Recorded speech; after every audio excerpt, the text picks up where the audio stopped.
Hey, good morning. This is Morning Perfect Base, and I hope you are having a good morning. I am here working on my perfect base. I'm going to work on it a little bit each day. After a couple weeks, I'm going to take a look at it and see how far I've come. I did some work off camera. Those are notes that came whenever I did this slide from last time. So there's really been no off-camera work since the last episode. Not a lot of real progress either. Anyway, my goal here at Morning Perfect Base is calm, inoffensive news to get your day started. If there's ever anything here that you would like to hear more about, by all means, let me know. Leave a comment below or tweet at Van Velding. Some other social media plugs. I don't have them all written down there. Should never ad-lib. Always go off the notes. Today's subject is, oh wow, death is like Santa Claus. Jeez.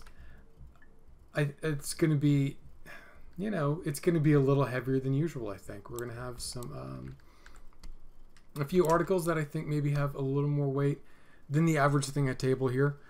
The first one is this fire in Russia, where it was on March 25th. It was a while back.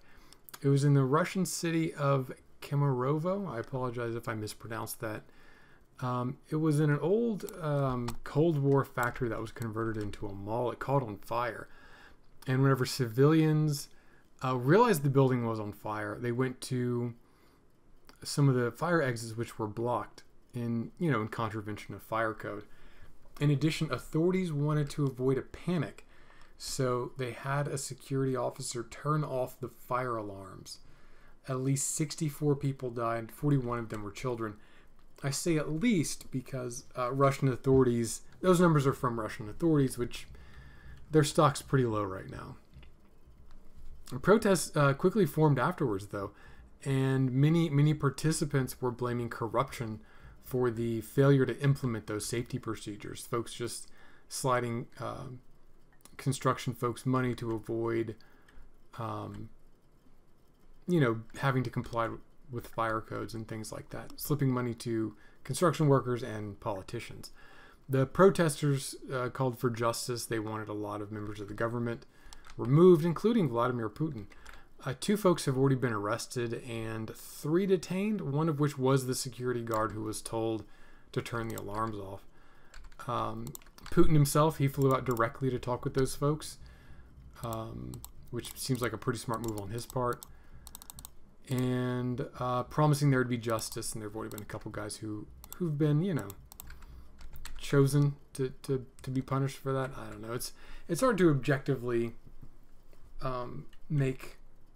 it's hard for me to make judgments about, Russian news stories because I don't know very much about Russia at all.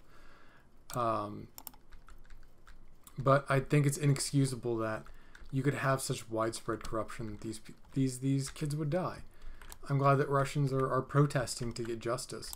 I hope it works out for them. My first take on this is that some kind of small fry would be flipped to ease public anger, but honestly, the CEO of the company that owned the mall is a pretty big fish.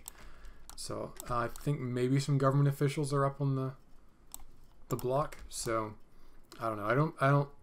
It's hard to talk about international news because I really don't know the context. It's very different.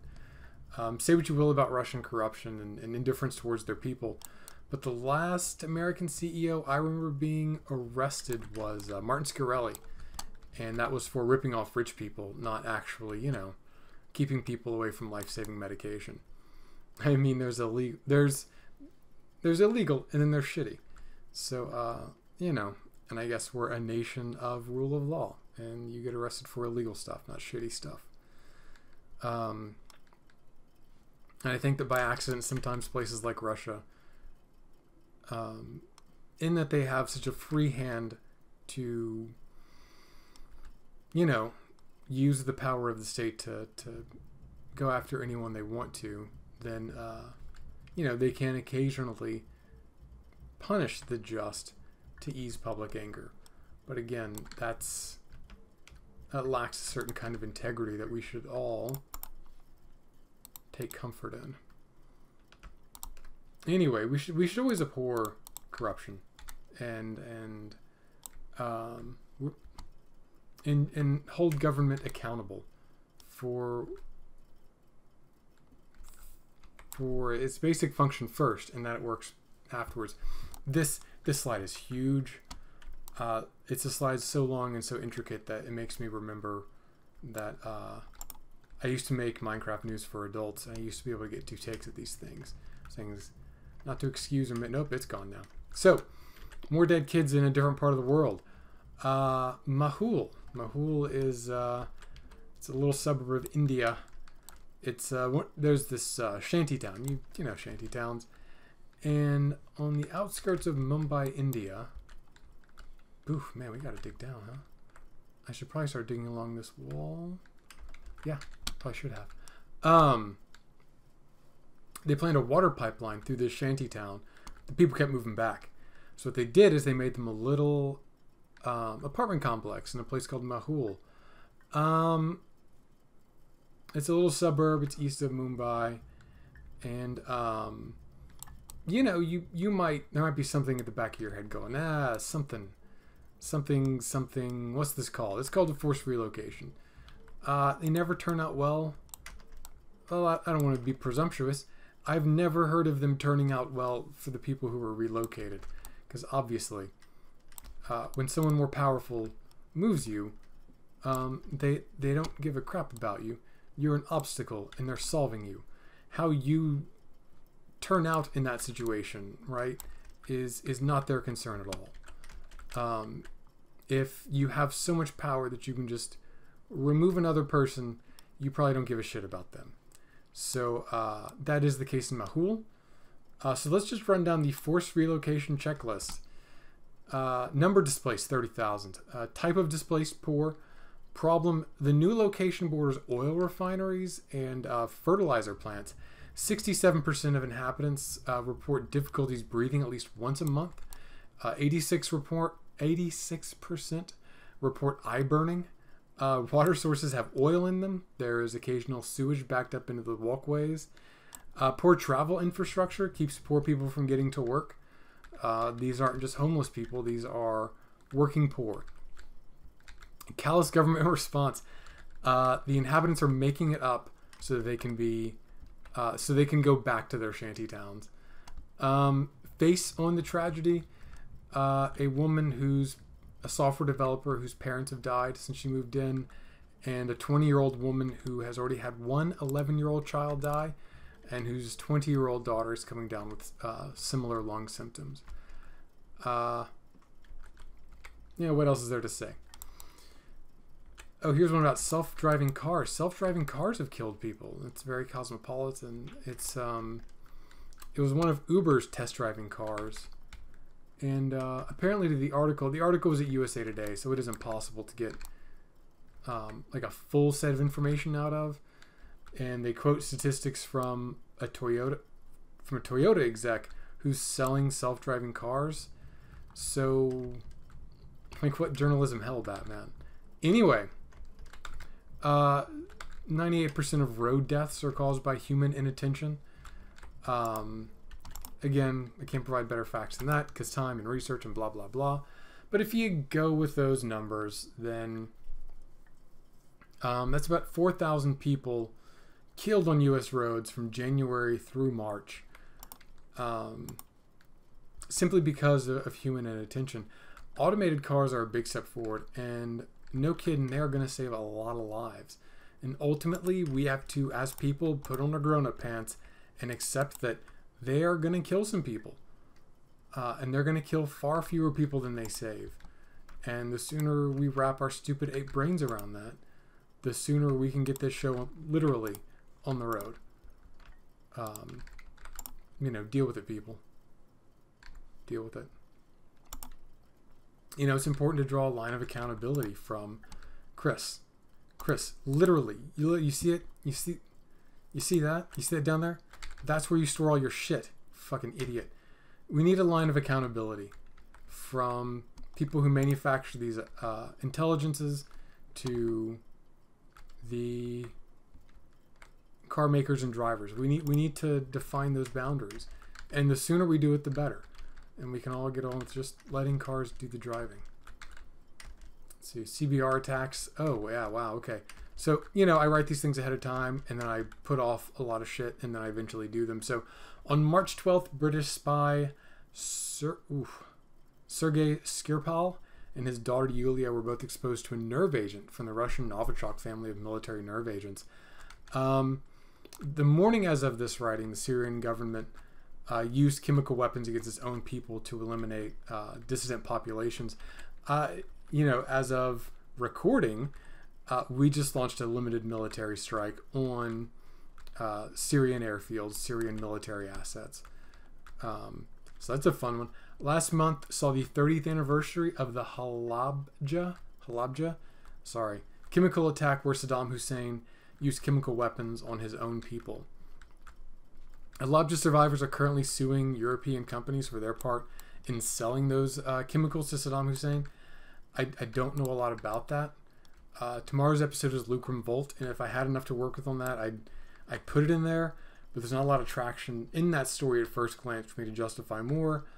You can look into that. My focus is an opinion piece by Hamish de Breton Gordon. I know, it's a real name. Trust me in this, okay? And it's from The Guardian. I never know how I feel about The Guardian in terms of objectivity. I also don't know how I feel about my habit of shifting track on the end of a slide and then not having the rest of that track on the beginning of the next slide. I think it's kind of natural for me to do a, oh, I know, coming up next, and then big reveal at the top of the next page. But because the Minecraft is really distracting and I have a poor sense of time while I'm doing this, I end up, hey, he was the former commanding officer of the UK Biological, Chemical, Radiological, and Nuclear Regiment, NATO's Rapid Reaction CBRN Battalion. He's currently a director for Doctors Under Fire and an advisor of the Union of Medical Care and Relief Organizations. His opinion piece, shit, I'm going to dig up this stone and replace it with, I don't have a thing. His opinion piece is about the lessening taboo against the use of chemical, biological, and radiological weapons, specifically chemical weapons in the wake of the attacks on British double agent, attacks on Syrian civilians.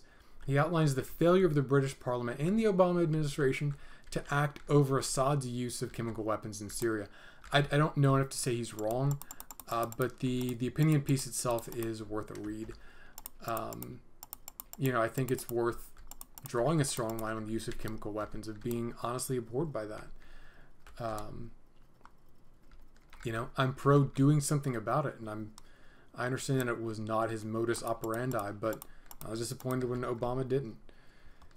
So let's get on Disco Comics. I already ran through Dead Letters, and I went through the slush pile, and I couldn't find too much more that matched the theme of today's episode, except for the Resurrectionists #1 by Fred Van Lente, which seems like it's in bad taste for a bunch of articles about very real people who are suffering and dying in the real world, you know, for no reason.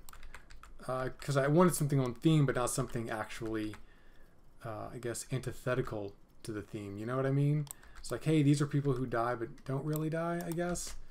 And then in comic books, life is pretty cheap anyway, so trying to marry comic books to very serious real-world news has all of the pitfalls, I think, that you would expect of that idea. Everything that you would see on first glance and say, hey, here's some flaws. I know nothing about your project or what you're doing or what your demographics are, which puts you on the same level as me. You know, all of those are pretty legit. So anyway, I'm a cheap bastard. I don't like paying full price for things, but I do like comic books. Buy my comic books from Discount Bin. This is Disco Comics. And Resurrectionists is about folks with past lives who are apparently part of a heist across ages. That's what the blurb says in the beginning. The opening scene is a woman jumping out of an office building window. She uses a crane cable from a nearby construction site to land on a rooftop. 5 guys jump straight out of the window and onto the rooftop. And then she beats them up, and she identifies them as answerers. And she hangs out on the roof to say her mission was botched, but she got a consolation prize in the form of our incoming protagonist and POV character. It starts off really fast with action. So, if she could beat up those 4 guys, why was she running from them? And how could she beat them up so easily if they're so tough that she needs a crane cable to rappel down from, you know, a building height to a rooftop, and they don't. So like they seem kind of tough, but they're not. And then like, why doesn't she just go back to the building and finish her mission then? Because she beat him up. Are there more guys inside who are just afraid to come outside? I mean, yeah, it's an action sequence. It begins with an action sequence. Good job. But like, it doesn't mean anything. And the rest of the comic is a slow, workmanlike crawl of introducing this character we don't give a shit about. I mean, congratulations, protagonist. Like, you're our sensate Trill Highlander guy. Enjoy your superpower of a long-term resistance to murder. Not short-term, long-term. You will still get murdered. Sometimes you will know things relevant to the plot. Yeah, it's a pretty shitty superpower, bro. I don't know what to tell you. I mean, you got the well, it's not bioluminescence or the power of flight, but still, you could do better, buddy. You could do better. I don't even know his name. It's just real unimpressive. And for a first issue, I mean, I'm just blown away. This is what they give us. It's a lot of showing that doesn't mean anything, and then it's a lot of telling, which is real boring. So that's all I got for today. So until I get a good sign off,